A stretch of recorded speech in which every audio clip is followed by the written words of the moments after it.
Bon, bah, très bien, du coup, effectivement, on va pouvoir parler du code, slash manifeste slash charte, parler aussi, des ressources, puis ça sera déjà pas mal.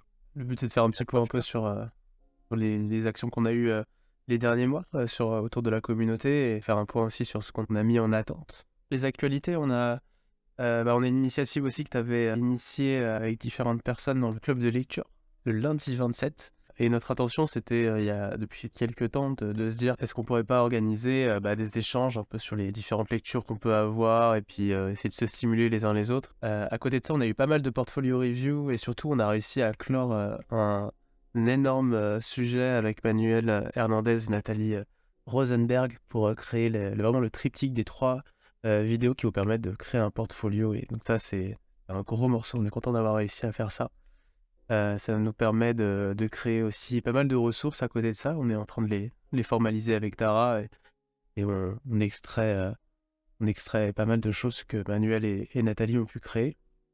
On vous montrera un peu plus tard, on a une ressource en lien avec ça. Rapidement, on va avoir d'ici les prochains mois, normalement, la sortie, en phase bêta, alpha de ce que sera le site de notre, communauté des ressources de Donut Panic où on aura à l'intérieur de tout ça, pas mal d'accompagnement qui vous permettra au travers de tout ce qu'on peut créer ici, en open source, tout ce qui peut exister, sur le net et fait par des personnes qui vraiment créent de la matière, très, très intéressante pour, avoir des tours d'horizon sur des sujets assez forts. Là, on a ce sujet-là des portfolios qui est en lien avec l'employabilité au sens large. Et ensuite, on a des sujets plus spécifiques, sur lesquels nous, on s'intéresse énormément dans la communauté avec, des sujets, plus orientés sur, la connaissance des utilisateurs, sur le design éthique, sur l'accessibilité. Donc on aura des grands univers comme ça qu'on vous fera découvrir. Là, on est en train de continuer à mettre en forme, toutes ces choses-là. Ça va arriver et donc voilà un peu l'actualité de ce qui se passe dans la communauté et on est toujours prêt à entendre plein d'initiatives. Si vous nous regardez en replay, n'hésitez pas à venir dans la communauté, Discord pour en parler. On va redonner un petit peu un élan un petit peu plus fort, là dans les prochains jours, les prochaines semaines. Donc, c'est le moment d'embarquer. Maintenant, on va rentrer dans un sujet un peu plus précis, un peu plus fin. On en parle depuis longtemps. C'est de structurer un petit peu, notre manière de mener toutes ces actions, qu'il y a un lien, qu'il y ait une, cohérence entre tout ça. Et on en avait, beaucoup échangé en amont, et lors de d'autres permanences. Donc, Gildas, Quentin, je vous laisse prendre la main pour nous expliquer le fruit de vos réflexions et de vos créations aussi, parce que j'ai entrevu des créations. Merci, merci beaucoup Pierre. Effectivement, on va montrer le fruit de nos réflexions. Je vais faire une petite intro en partageant mon écran, pour montrer le Miro sur lequel on a travaillé. Donc on est parti du principe avec, Gildas qu'il fallait qu'on rédige la profession de foi, de Donut Panic, et on a commencé à poser des premières idées, et notamment un fil conducteur, hein, où on s'est dit, finalement, cette profession de foi pourrait suivre, 4 étapes. Une étape plutôt centrée sur le fait que les designers ont un impact sur la société et la planète, décrire ça. Ensuite, décrire plutôt, dans une deuxième étape, les bonnes pratiques dans le métier du design qui peuvent rendre la société meilleure. Expliquer aussi ce que c'est, qu'est-ce que c'est que ces bonnes pratiques-là. Troisième étape avec, centrée plutôt sur les outils, donc la raison d'être, hein, de Panic, de créer une boîte à outils, pour les designers, au sens large, hein, on verra ce que ça veut dire designer.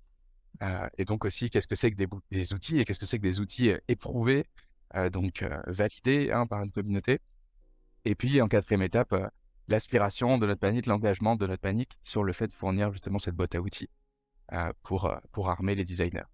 Bon, on a fini par, très vite abandonner le mot, profession de foi, l'expression profession de foi, puisqu'on a remarqué que les professions de foi, c'est beaucoup pour ce qui est du contexte, politique et du contexte, très catholique, qui correspondait pas vraiment à ce qu'on avait en tête, au final. Et donc on est plutôt passé, en fait, on est dans une interrogation aujourd'hui et on a besoin de l'aide de la communauté sur cette partie-là, pour, justement, désigner, comment ça va s'appeler. Et là, tu pas, hein, à m'interrompre, hein, Ouais. Non, je te suis, c'est parfait. Tu es parfait. et ça juste, merci, c'est gentil. Donc on a eu un garage à idées, mais ouais, là, si tu commences à me chauffer là, attends, ouais, je vais pas rester parfait longtemps, hein. Oh. On a du coup commencé à rédiger des choses. Premier jet qu'on a appelé la charte, avec du coup ces 4 étapes. La production des designers a un impact sur la société et la planète. Des bonnes pratiques de conception peuvent rendre la société meilleure tout en respectant l'environnement. Les designers ont besoin d'outils éprouvés pour produire positivement. Donc nous nous engageons à créer une boîte à outils pour armer les designers pour la responsabilité sociale et écologique des designers. Je crois. C'était ça le fameux RSED qui n'est pas une expression on a forcément conservé, enfin peut-être que si, on verra.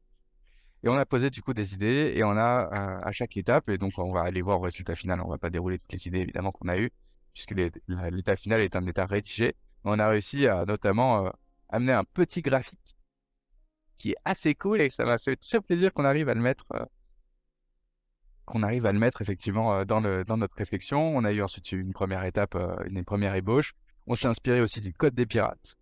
Peut-être qu'on pourra revenir dessus à un moment donné. Et on est arrivé à une version quasi finalisée, en tout cas aboutie, qu'on aimerait vous présenter aujourd'hui. Et que du coup on a appelé le manifeste, mais qu'on aimerait, encore une fois, à l'aide de la communauté pour choisir quel est le nom final qu'on va lui donner entre 3 options, qui sont, Gildas, Le manifeste. Alors, réponse A, le manifeste. Réponse B, le code. Réponse C, la charte. voilà, et réponse D, la profession de foi pour ceux qui n'ont rien écouté. Voilà. Donc là, on va vous voir. Maintenant, on n'attend plus que Foucault pour gagner des millions. Voilà, c'est ça. Ok, bon, on lancera un petit sondage dans la chaîne annonce. Là, juste à la suite de la sortie de tout ça. N'hésitez pas à venir. On va laisser ça un tout petit temps. Le but, c'est de se fixer sur quelque chose, hein. Bien sûr, tout ce qu'on crée est itératif et on pourra l'améliorer. Nice. Si, Exactement. On est arrivé à une version effectivement aboutie, mais qui n'est pas définitive et qu'on va revoir. Et d'ailleurs, on en reparlait même juste avant de lancer ce live avec Gildas et on va déjà aussi revoir ensemble quelques petites formulations. Mais grosso modo, les idées principales sont là, même si elles peuvent être tout à fait remises en cause et on peut en parler. C'est toujours avec plaisir. 2 éléments d'abord principaux dans ce manifeste, donc on va appeler manifeste pour le moment. Déjà, la partie haute, le manifeste des designers de Donut Panic. Nous croyons que chacun peut devenir lui-même et trouver sa place dans l'écosystème. Ça, c'est un peu une punchline qu'on a voulu rajouter. Je ne sais pas si elle a... Peut-être qu'il faudrait la remettre en cause et un punchline et la retirer. Et l'autre partie importante, c'est ce qu'il y a plutôt en bas de page avec ces postulats qu'on a décidé de prendre, qui est de se dire que on ne s'adresse pas à la profession des designers, on ne s'adresse pas aux designers professionnels, mais on s'adresse aux êtres humains designers, c'est-à-dire à toute personne qui crée un outil utile fait pour être utilisé par d'autres humains, et du coup que nous qualifions de designer.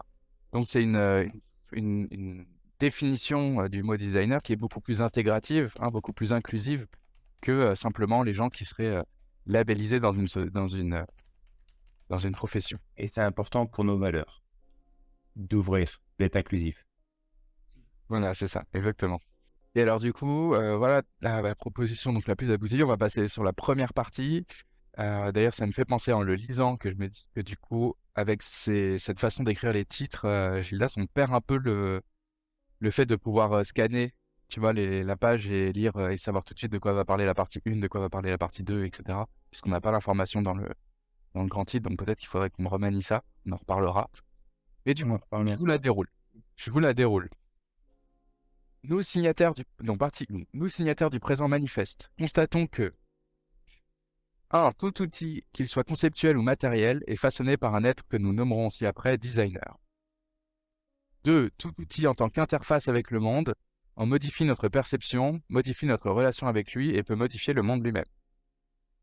3. Tout outil a un impact sociétal et environnemental dont les retombées positives et négatives sont souvent complexes et imbriquées.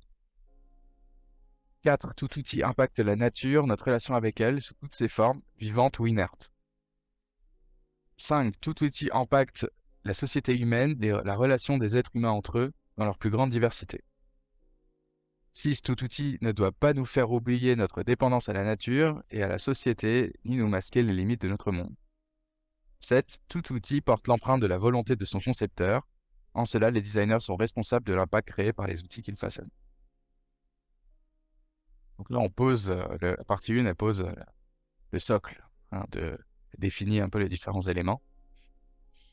Partie 2. Nous, signataires du présent manifeste, souhaitons que les outils soient, donc, 1. Les outils soient conçus en conscience de façon à ce que leur rôle d'interface ne nous fasse pas perdre définitivement la relation directe avec le monde qui nous entoure.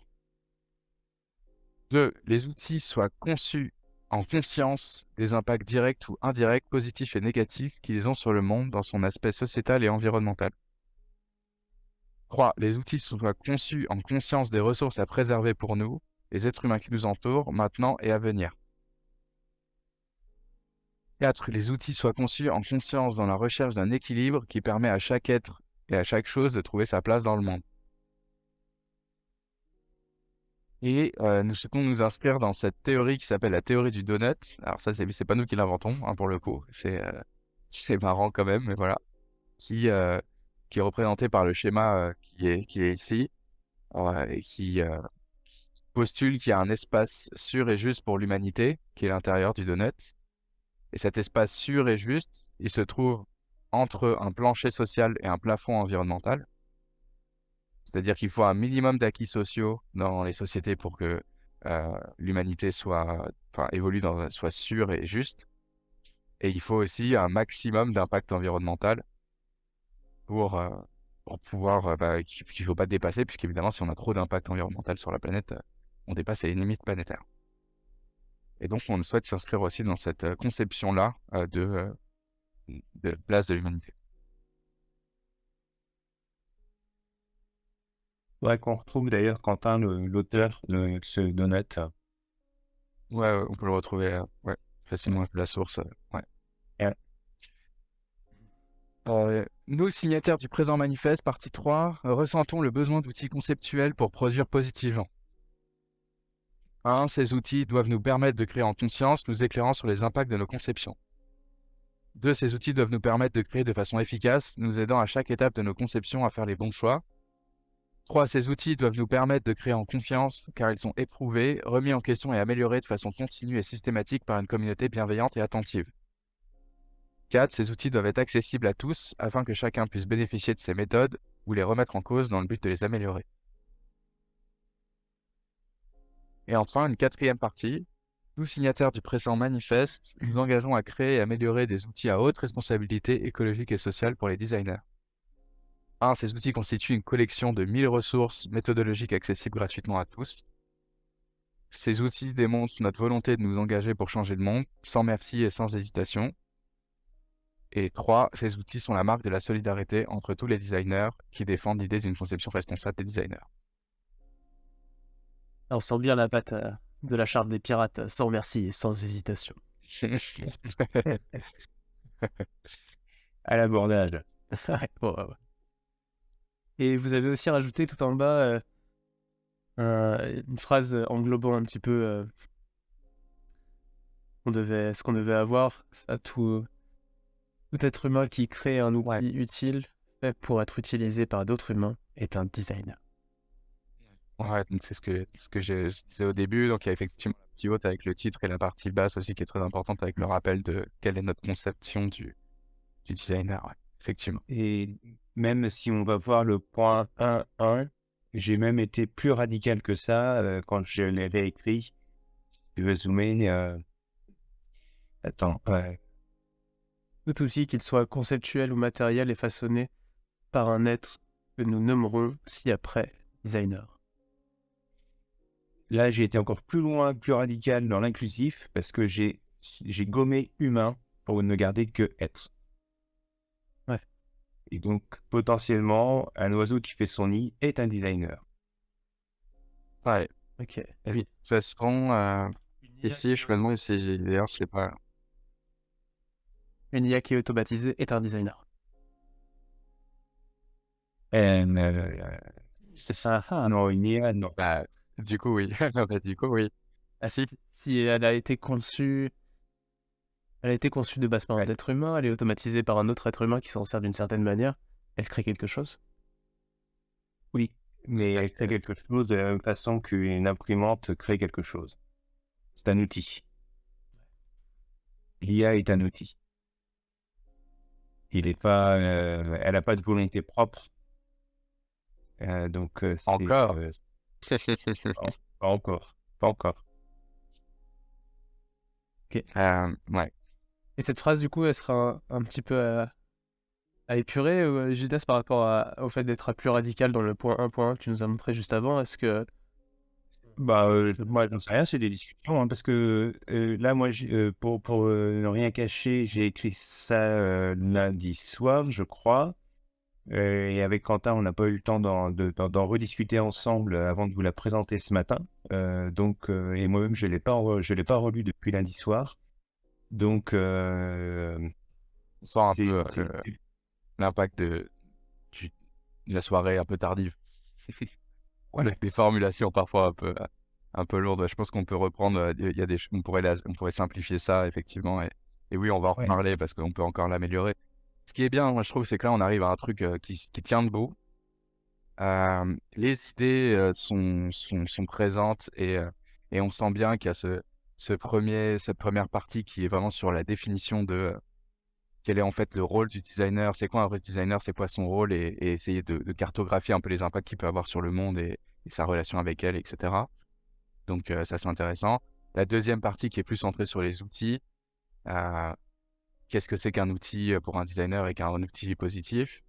Et puis ensuite, on va progressivement vers de l'engagement. Donc ça, c'est intéressant aussi. On pose d'abord la base, puis après la partie 3, c'est plus, comment nous, on va considérer que les outils sont des bons outils, en gros des outils positifs, sur, du coup, le fait que ce soit éprouvé par la communauté, et cetera. Et la partie 4, c'est vraiment à quoi on s'engage, nous, en tant que communauté, qu'est-ce qu'on souhaite réaliser, avec, vraiment le sans merci et sans hésitation qui envoie, quoi. Vraiment là, sans qu'on y est, on a le couteau entre les dents. Ce que je me disais, en fait, en rédigeant, c'est que quand on a commencé à travailler avec Quentin, on avait donc, en gros, on a défini les grands points 1, grands point 2, grand point 3, grand point 4, et ensuite on a fait dans un second temps les petits 1, petit 2, petit 3 de chaque partie.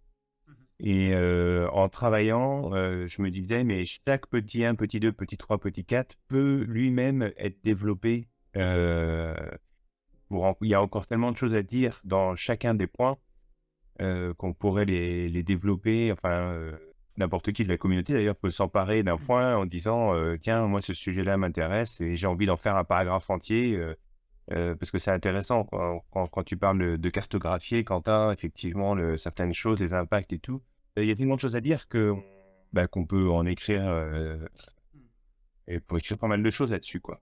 Ouais, et ce qui va être intéressant, c'est que là, la formalisation de ce que vous avez proposé, elle nous permet d'avoir vraiment une base qu'on pourra améliorer, mais avec finesse, hein, mot par mot. Et comme toutes les ressources, on va rajouter une référence et une possibilité d'amener des modifications potentielles.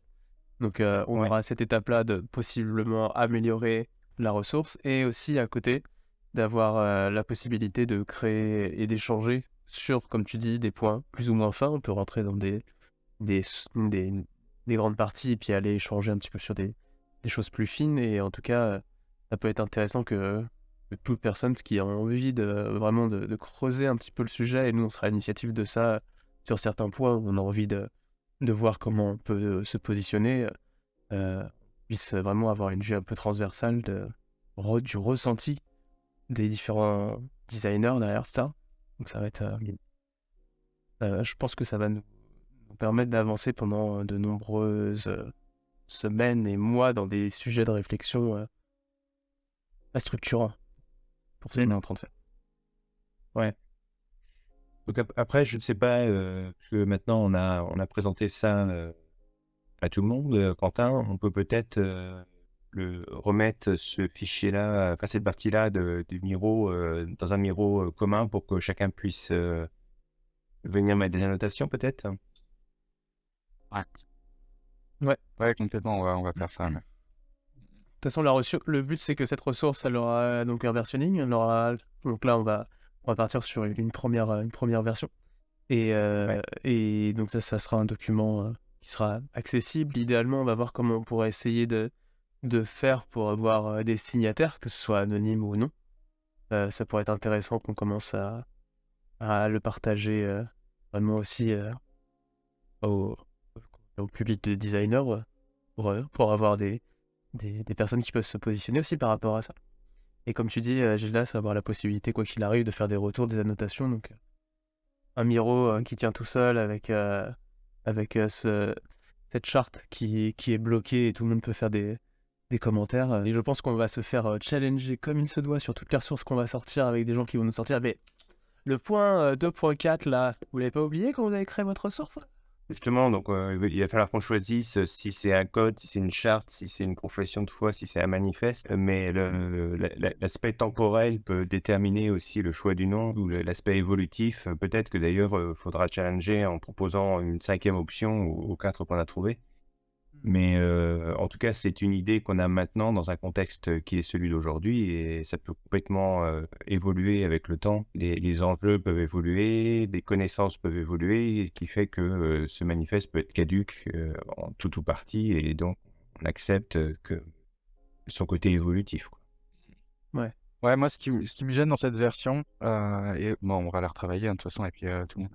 C'est vraiment le côté, je trouve, on n'est pas dans du langage simple et accessible, tu vois. On est on Ouais. essaie on essaie d'être hyper inclusif, mais à la fois, on utilise des formules qui sont quand même assez complexes. Donc, je pense qu'il faut effectivement avoir un travail de réécriture de ce point de vue-là. Mais sinon, je suis très, très content de ça. Je sais pas si du coup, Ariella, par exemple, qui découvre, toi, Pierre, tu nous as déjà donné ton avis, va nous donner son avis aussi à chaud là-dessus.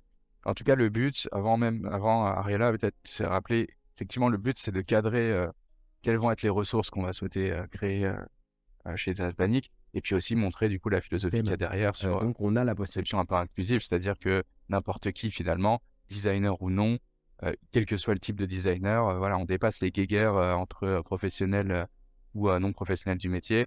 Et on essaie de se dire n'importe quelle personne qui en fait produit une ressource intéressante est validée par la communauté et de fait un designer et donc bien sûr on acceptera son travail avec plaisir. C'est vrai que lorsque tu avais lu les points de la charte, vers la fin, j'ai remarqué que la formulation était peut-être un peu plus complexe à saisir la première écoute.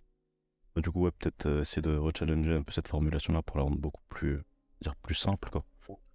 Et c'est vrai qu'en s'appuyant un petit peu sur la charte des pirates, qui avait une façon de formuler un petit peu en scandant les choses, avec Quentin, on a souhaité à un moment donné essayer de trouver justement une formulation qui rythme un petit peu. Donc là, en l'occurrence, moi, ma tentative a été de commencer tous les grands points par nous, signataires du présent manifeste, plus un verbe. Et après, à chaque début de petit point, le deuxième mot, en gros, c'est le mot outil. Et donc il y a une tentative de faire une mise en forme qui aussi contraint derrière la formulation un petit peu.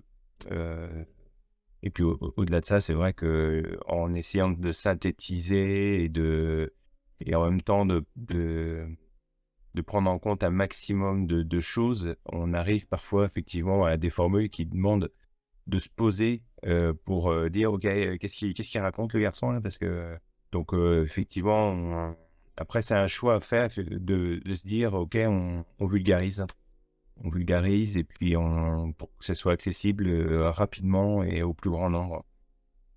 Donc moi je suis assez en phase avec ça. Après, sinon, peut-être qu'il faut créer un troisième niveau, tu vois, avec le niveau 1 grand titre, niveau 1.1 où on soit vraiment sur un truc simple et droit au but, et en dessous, un sous-paragraphe dans lequel on peut aller un peu plus dans le détail, et qui permet du coup de scanner, tu vois, quelqu'un qui aurait pas le Ouais. temps et qui n'a pas envie de se poser pour comprendre chaque mot et chaque tournure, puisse quand même saisir la charte rapidement, tu vois. Ouais. Parce que là, il y a quand Mais même ça ce rejoint côté ce où on que crée un peu une barrière à l'entrée, quoi. Ça rejoint ce que je disais tout à l'heure et c'est ce sentiment que j'ai eu effectivement de me dire que il y a tellement de choses à dire dans chaque petit point que ça mériterait d'en écrire un paragraphe en dessous. Bah, c'est peut-être ça en fait. C'est ce que tu es en train de dire. Euh, il faut Ouais, qu'on peut-être. il faut qu'on vulgarise effectivement au niveau du petit point, qu'on reste clair dans les propos et on rentre dans le dur en dessous. Donc c'est une autre étape d'écriture encore. Mais je suis complètement en phase avec ce que tu dis. Ouais. Si on le fait comme ça, c'est très bien. Il va falloir imprimé sur du format A2, mais bon. Ouais, non, bah, après, enfin, moi, ce que je pense, c'est que ce document, enfin, s'il devait prendre une forme physique, il serait un document multipage, du coup. On aurait, en préambule la charte, dans sa forme actuelle, mais vulgarisée, on va dire, avec des phrases plus simples. Et derrière, on envoie la sauce avec des choses plus complexes.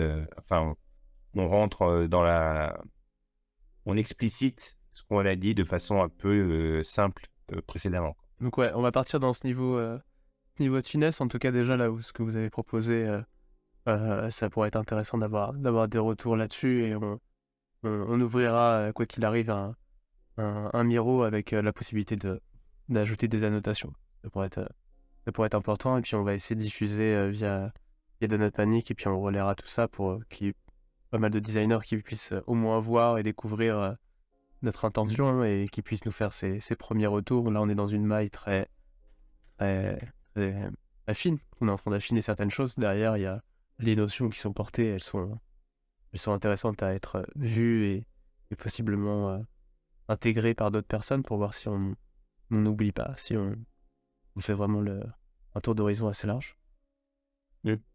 Il faut pas hésiter là pour les gens qui nous écoutent et qui vont réagir après sur cette charte. On a le droit d'intervenir juste pour dire qu'on ne comprend pas. Et ça, c'est hyper important parce que nous, on est dans le sujet et on pond des textes, on a une idée de ce dont on parle parce qu'on échange en off sur la formulation. Mais peut-être que finalement, ce qu'on finit par dire est pas clair du tout. Donc, c'est vraiment important de dire mais je comprends pas, c'est pas clair. Alors, on peut ne pas être d'accord, évidemment, ça on le sait, mais faut en tout cas surtout pas hésiter à intervenir là-dessus parce que c'est hyper important pour que c'est un travail pour la communauté et par la communauté. Il est hors de question qu'avec Quentin, on reste dans notre tour d'ivoire à faire notre manifeste à tous les deux qu'on impose à un ensemble de personnes. Et Ouais, tu veux, ça peut quand même être cool, quoi, je veux dire. Du coup, il faudrait inventer des sanctions pour les gens qui respectent pas. Ouais, ok, ça ouvre Ouais, des ouais. portes intéressantes. Et puis on construira une grande, grande tour et on serait tout en haut avec l'œil de Sauron et tout ça. Avec un donut qui vous regarde. Ouais. Ok, très bien. Ouais, Merci beaucoup Gildas, merci Quentin et encore une fois, je réitère la proposition que Gildas tu viens de faire, que vous soyez encore en études, que vous soyez enfin que vous soyez designer au sens large, être humain qui concevez depuis des années, sentez-vous libre de pouvoir nous partager vos retours et vos critiques. Et qu'elles soient positives ou négatives, parce que c'est vrai qu'on prend rarement la parole sur des choses qu'on ne comprend pas, comme tu dis Gildas, mais on prend aussi rarement la parole pour dire qu'il y a des choses qui sont bien. Et donc n'hésitez pas à aller combattre tout ce qui peut être mauvais en disant ce qui était bien. C'est un travail de longue haleine. En tout cas, merci les gars, on vous en remercie. On va partir sur un autre sujet. On voulait vous montrer rapidement avec Tara l'avancée de 2 ressources qui vont être bientôt à dispo pour l'ensemble de la communauté. Encore une fois, je vous rappelle, ces ressources, elles viennent des 3 vidéos qui structurent la création d'un portfolio pour tout designer. Donc je vous invite à les découvrir, c'est sur le YouTube de Donut Panic.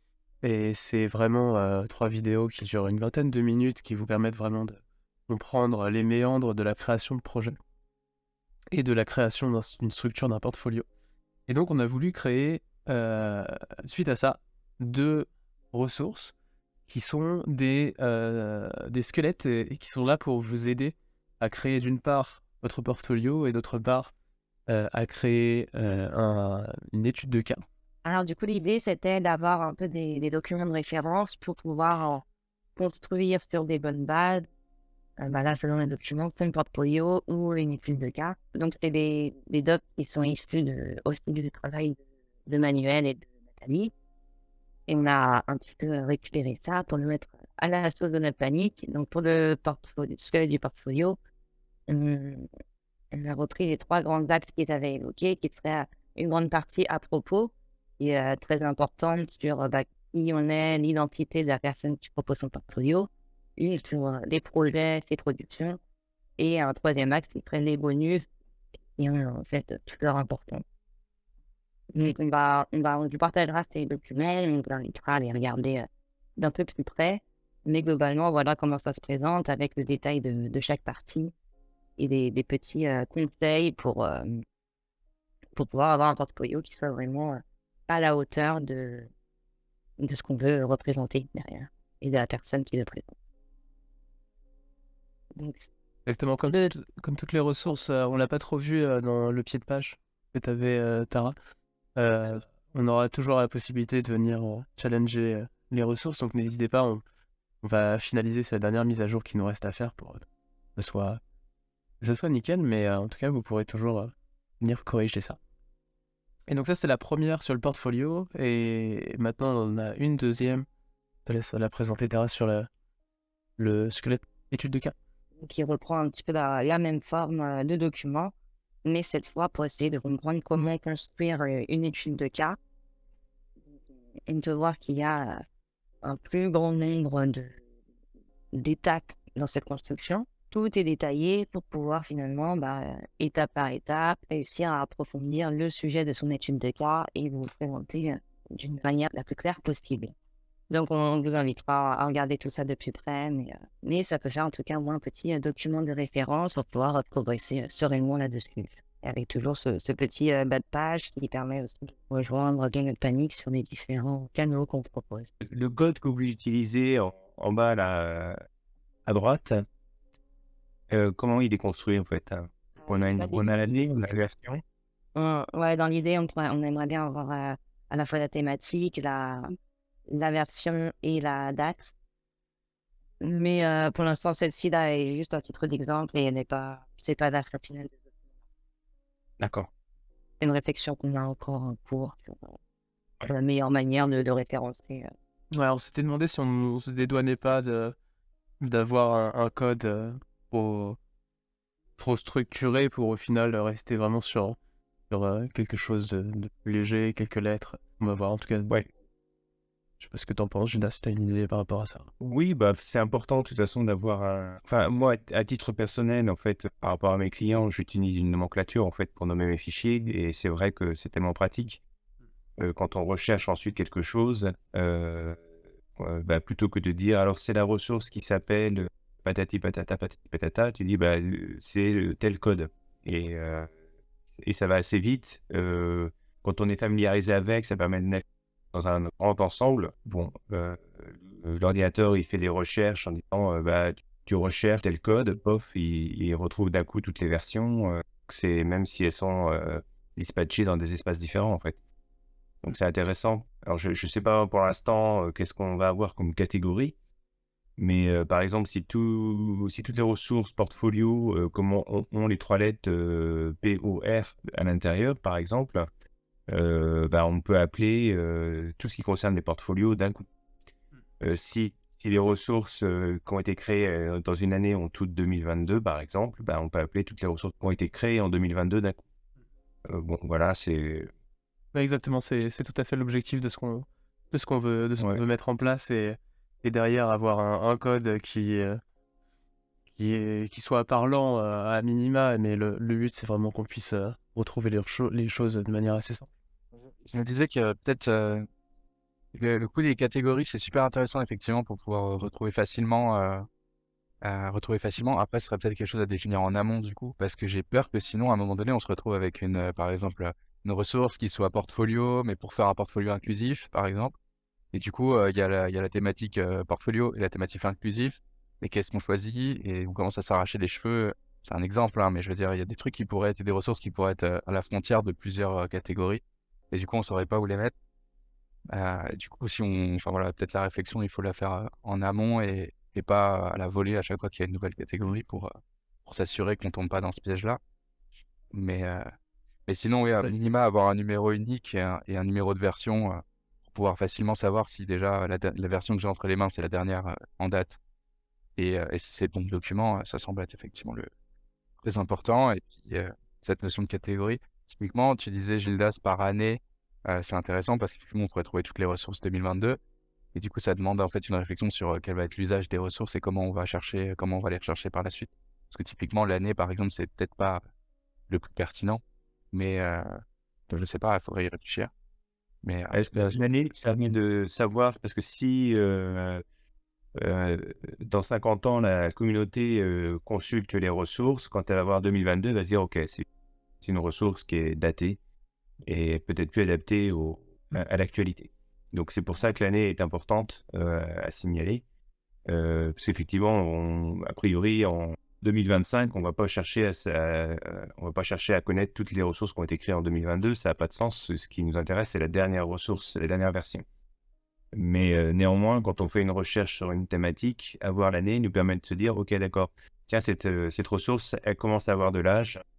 Donc je vais la prendre avec des pincettes parce que peut-être qu'aujourd'hui, les circonstances ont changé et donc il y a des nouvelles choses qui sont arrivées et la ressource est devenue un petit peu obsolète. Il faut peut-être la challenger, c'est le moment, quoi. Donc rentrer la date dans la nomenclature, c'est intéressant. Par contre, la problématique effectivement de la multithématique, ouais, ça c'est effectivement, il faut y penser en amont, ouais. Ouais.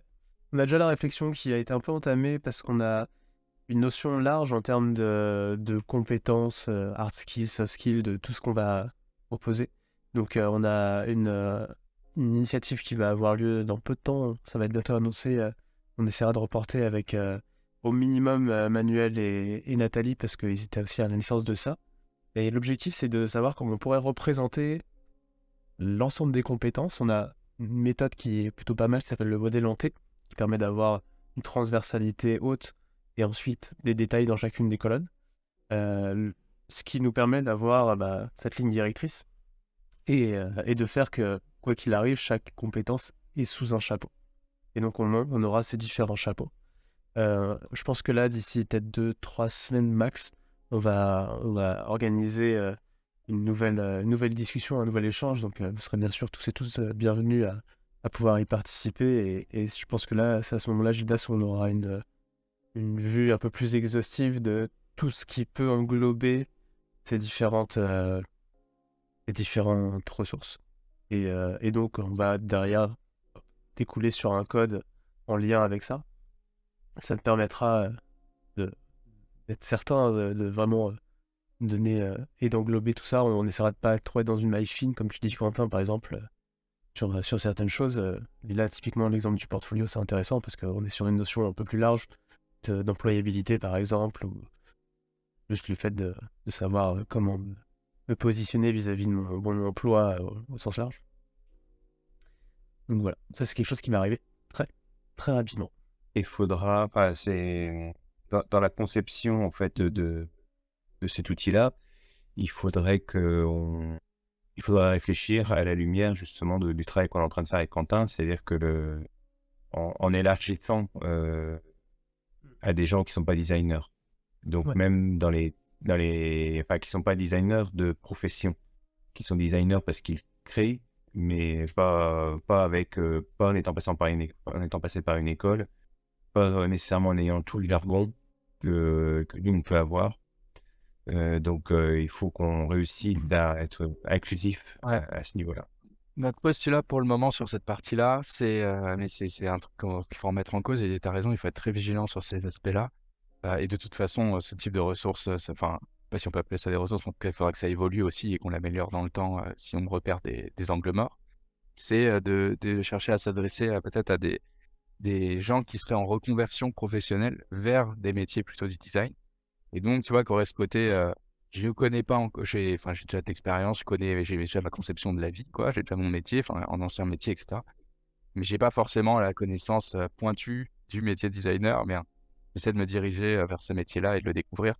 Et du coup, nous, on se disait que c'était intéressant d'essayer de cibler ces personnes-là parce que ça nous permettait finalement d'avoir peut-être un ton assez juste pour être inclusif, justement, pour se dire, on va parler de design, mais à des gens qui ne connaissent pas, quoi. Et à la fois, il y a quand même on peut quand même rester assez pointu sur ce qu'on veut dire. Voilà, c'était notre postulat. Après, c'est peut-être, je sais pas s'il est bon, il faudrait voir pour le réfléchir et le challenger, mais Ouais, bah, on est en quête d'une certaine forme d'universalisme. Mmh. Bon, enfin, on peut le réfléchir comme ça, en tout cas. Je me posais une autre question, là, ça va évoquer un autre sujet. C'est peut-être le lien, justement, le chaînon manquant qu'on a pour le moment. Voilà, on n'a pas encore fini la charte, slash manifeste, slash profession de foi, etc. Mais une fois qu'on aura peut-être une première version vraiment aboutie, vraiment définitive, enfin, du coup, pas définitive, mais bon, bref, vous m'avez compris. euh, il y a sans doute un lien qui manque entre l'étape ressources et l'étape charte, qui serait en fait, quelles sont les contraintes qu'on se donne collectivement pour valider qu'une ressource est une ressource de notre panique. Et j'imaginais par exemple, pourquoi pas une liste de questions qui seraient en fait des contraintes qu'on se pose, mais qui seraient sous forme de questions. Et on pourrait faire des reviews de ressources avant de les valider définitivement et de se dire, OK, cette ressource, ça mérite d'être directement dans la bibliothèque. Euh, Passer par un certain nombre du coup de tamis en disant, OK, est-ce que cette ressource est bien suffisamment, tu vois, par exemple, universelle? Est-ce que n'importe qui peut la comprendre? Est-ce qu'on a bien éliminé le jargon? Est-ce qu'elle est suffisamment, je sais pas quoi, inclusive? Est-ce qu'elle est suffisamment, etc. On pourrait passer par, on n'est pas obligé d'avoir 40 étapes, hein. On pourrait passer comme ça par quelques piliers qui nous semblent très importants pour nous assurer qu'il y a un peu ce minimum légal, ce minimum requis, en gros, pour devenir une ressource éprouvée, qu'on est tous d'accord, qu'on est plusieurs à être d'accord que effectivement la ressource passe ces étapes-là pour pouvoir la mettre en ligne et la valider. D'ailleurs, j'ai pas fait gaffe, Tara, quand tu as montré du coup les exemples de ressources. Parce que bon, on parle de choix de vocabulaire et il y a quand même un truc qui est important, c'est que les mots ont un sens et il faut pouvoir nommer les choses. Et parfois, dans le travail de vulgarisation, on va être tenté justement d'éliminer des mots qui sont un peu techniques, mais qui désignent des réalités qui sont et il n'y a pas d'autres mots pour désigner ces réalités. Et donc, plutôt que tout de suite supprimer le mot technique, lui adjoindre une définition. Et donc, il faudrait peut-être pour les chartes, pour les ressources, avoir un code graphique où à chaque fois qu'on voit qu'il y a un petit encadré de telle couleur, par exemple, c'est une définition d'un mot qui est présent dans la page. Et c'est-à-dire que du coup, on n'hésite pas à employer des mots techniques, mais pour les gens qui n'ont pas qui en connaissent pas les définitions, on leur explique de façon claire de quoi on parle en fait. Et du coup, la définition, tu la mettrais tout de suite ou ça ferait référence d'encadrer à la fin du doc ou à un glossaire extérieur à la ressource? Là, j'ai pas de. Les deux choix sont possibles. Alors, c'est vrai que quand on est en train de lire un document, si on tombe sur un mot difficile, c'est quand même mieux d'avoir accès à la définition immédiatement, donc dans le même espace. Maintenant, ça dépend du document et parfois, c'est vrai qu'il y a tellement de définitions que on est tenté si les définitions prennent la moitié de la page, on va les envoyer à la fin. Ce cas-là, il va advenir aussi si sur chaque page, le mot se répète. Plutôt que de répéter la définition, on met un petit 1, on met un petit 2, et puis on renvoie aussi à la fin du document en disant les définitions sont à la fin du document. Mais ça, c'est des choses qu'on met aussi en préambule, hein. Vous savez, c'est un petit peu comme quand on met des astérisques dans les champs, là. Ce champ est obligé. Tous les champs avec les astérisques sont obligatoires, et en préambule de la ressource, on peut mettre toutes les définitions sont à la fin du document. Bon, c'est des choix à faire. Pour l'instant, j'ai pas d'idée. C'est selon la forme, selon la complexité de la ressource, on peut avoir un choix ou l'autre peut être plus pertinent. C'est vrai que c'est important d'y penser, en tout cas, garder bien ça en tête, être sûr, être bien clair sur les mots qu'on utilise. Oui. Nous donner du gras à moudre. Pour aller- Voilà.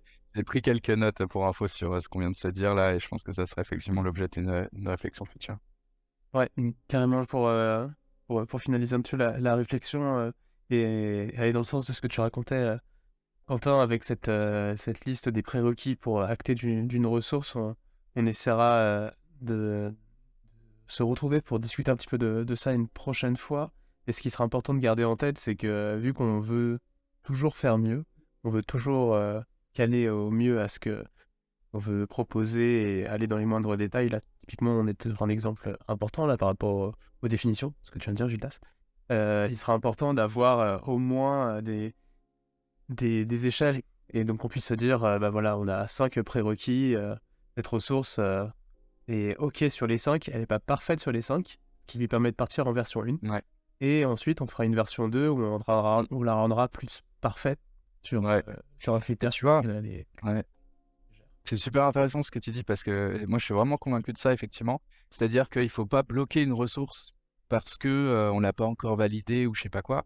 Et j'avais cette idée, mais qui est peut-être pas forcément bonne, mais un truc un peu comme les bannières dans les pages Wikipédia où tu as cet article cite pas assez ses sources. Et moi je trouvais ça intéressant qu'on puisse mettre une source en ligne et mettre simplement une alerte. Attention, cette source peut-être déjà n'a peut-être pas été encore revue, n'a pas subi de peer review, pas encore. Et puis sinon c'est je sais pas quoi, on a l'impression qu'il semble que cette, je sais pas quoi, cette ressource n'est pas assez universelle ou n'est pas assez inclusive ou et cetera et du coup, donnez vos suggestions et qu'on puisse ensuite en faire des versions ultérieures et améliorer ça. Et simplement, voilà, ne pas bloquer les ressources mais prévenir les personnes qui pourraient venir les chercher de ce que nous, on a identifié quand on a passé en revue, ce qui pouvait manquer selon nous. Et comme ça, n'importe qui aussi, ça me donne des axes de contribution pour n'importe qui souhaite, à un moment donné contribuer. Parce que, par exemple, tout bêtement, il a utilisé la ressource, finalement, elle lui est pas convenue. Du coup, il l'a fait évoluer parce qu'il en avait besoin et du coup, bah, qu'il puisse le proposer derrière, quoi, tout simplement. Bah écoutez, prochain objectif, on a 2 rendez-vous, on a 3 rendez-vous. Le prochain, donc le lundi 27, on se retrouve pour le club de lecture. Ensuite, on se retrouvera pour 2 prochaines dates dans lesquelles on va échanger sur l'ensemble des compétences qu'ont besoin d'avoir les designers pour vraiment englober la majorité des personnes. Et cette 3e initiative qui sera de se demander quels sont les critères d'acceptation d'une ressource et comment on va pouvoir les mettre en œuvre. Donc là, c'est idéalement nos grands chantiers de fin février, début mars, dans lesquels bah, vous serez sollicités et on va essayer d'amener des personnes qui ont aussi des initiatives de mettre en œuvre des ressources. Et n'hésitez pas à vous détecter auprès de nous, à lever la main, à aller voir s'il y a des personnes que vous avez en face de vous aujourd'hui qui sont disponibles dans la communauté pour en parler. Et sinon, n'hésitez pas à balancer ça dans le chat général, on vous répondra avec plaisir. On va s'arrêter là aujourd'hui. On a passé une bonne heure ensemble, c'était top. On se retrouve très très rapidement pour une prochaine permanence, idéalement d'ici 1 à 2 mois, au moins pour voir un peu les avancées. Et bah, d'ici là, on continue à discuter sur les Discord de Donut Panic. Et puis on va pouvoir partir sur une grosse journée. Pas vous, mais pas mal de trucs à faire. Allez, Ça marche. merci beaucoup. Ça marche, merci beaucoup, salut à Ouais. tous. Salut.